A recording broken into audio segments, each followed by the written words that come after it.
Tasvirga olgan seriallardan biri O'zbekistonda ham juda mashhur bo'lgan. Qaysi serial haqida gap borayotganligini 제가 bilgan 어떤 bo'lsangiz 드라마 kerak. 대해서 프라이언니도 Ha, bu qaysi serial ekanligini albatta bildim. Bu nafaqat O'zbekistonda, balki boshqa Osiyo davlatlarida ham juda mashhur bo'lgan Jumong seriali. U tomoshabinlar e'tiboriga tushganidan minnatdorman. Filmingizni qachon ko'ramiz? 저 영화는 Shu yil kuzda yoki biroz cho'zilsa uzoq bilan keyingi yil bahorda suratga olish ishlarini boshlash rejalashtirilgan. Chunki Samarqand va Buxoroni ko'rganimdan so'ng mavjud ssenariyga o'zgartirishlar kiritish kerak degan fikrdaman.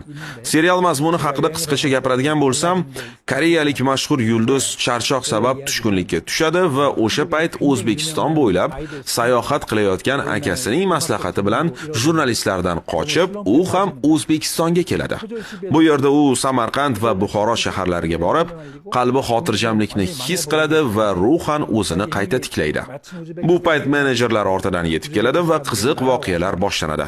Romantikaga boy bo'ladi deya olaman. Chunki koreyalik aktyor bilan birga loyihada o'zbekistonlik aktrisa ham ishtirok etadi. 그런 이야기를 어떻게 끼워 넣었으면 좋을까